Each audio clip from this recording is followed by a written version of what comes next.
The technique of pulling and pushing film stock is generally considered as a correction for lighting mistakes. However, we are exploring the ways this technique can be used in a corrective context.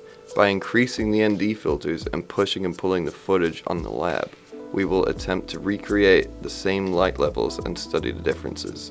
Our crew has 5 members, 3 of which were on set.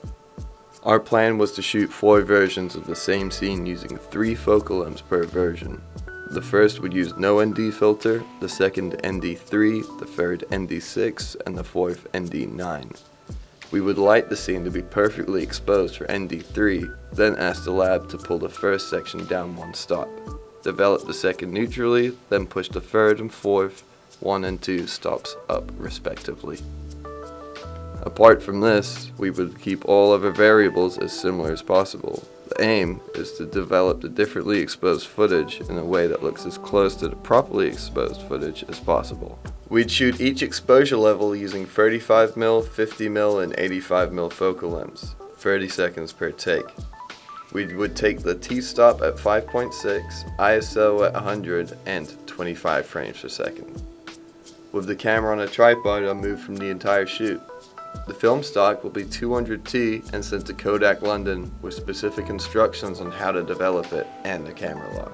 The lighting plan would use one 2K tungsten light as a key light, a Velvet Studio panel as a fill light, and a Velvet Mini panel as a hair light hidden behind the sofa on set.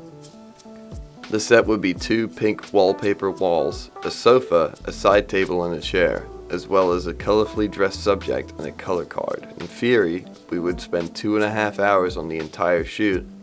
We would allow 20 minutes for the lights and camera to be set up, as well as time for the first magazine to be loaded and the set to be dressed.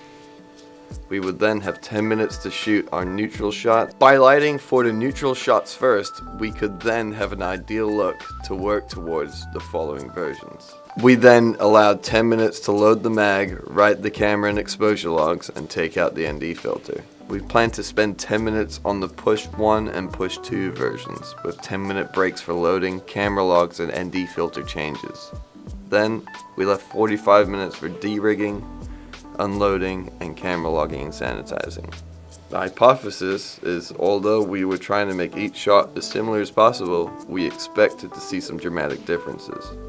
We expected that by pulling the footage, we would decrease gain, decrease the contrast, and increase shadow detail as a result of overexposure. Meanwhile, by pushing the footage, we increase the gain and contrast but lose shadow detail as a result of underexposure. This technique is commonly used for more vibrant image. On set, we changed our schedule for a variety of reasons. Firstly, we decided to use one magazine instead of unloading and cutting each segment into its own roll to save on time and potential mistakes whilst loading and unloading. We left 10 seconds of rolling black between each version to make cutting and developing easier for the lab. While this should have shortened our shoot, we took an extra half an hour on the overall time. We worked slower than scheduled despite presuming it would give us more time. However, since there were only 3 crew members on set instead of 5, we underestimated the impact a smaller crew would have on de-rig time. If we were to do this again, we should be able to complete the shoot in no more than 2 hours. On the day of shooting, we changed some aspects of the pre-production plan. Our gaffer was unable to make it to the set. This meant that the rest of the crew, DOP, first AC, and second AC, had to fill this role. The ARRI 2K, our key light, stopped working in the middle of the shoot and had to be replaced with another 2K. This created a difference in the shadows in the second push section and changed the reflective reading from 5.6 to 5.67. As a result of us not positioning the new light at the exact same point as the original setup, we overestimated the size of the set as we originally planned to use 35, 50, and 85mm, but ended up having to change this to 16, 24, and 35mm. Lastly, we swapped out the Velvet Mini hair light for a more powerful 1K, and we positioned it overhead instead of to the side. We found that this was much more effective as the Velvet Mini just was not powerful enough. Even with all these changes, we were able to achieve almost everything we had planned to do. The only part we were unable to get was the last shot, pushing 2 stops, 35mm, as the DOP forgot to zoom from 24mm to 35mm. The final result confirms our hypothesis, as we expected the 4 different chemical treatments to create distinct variations of the same camera and light setup.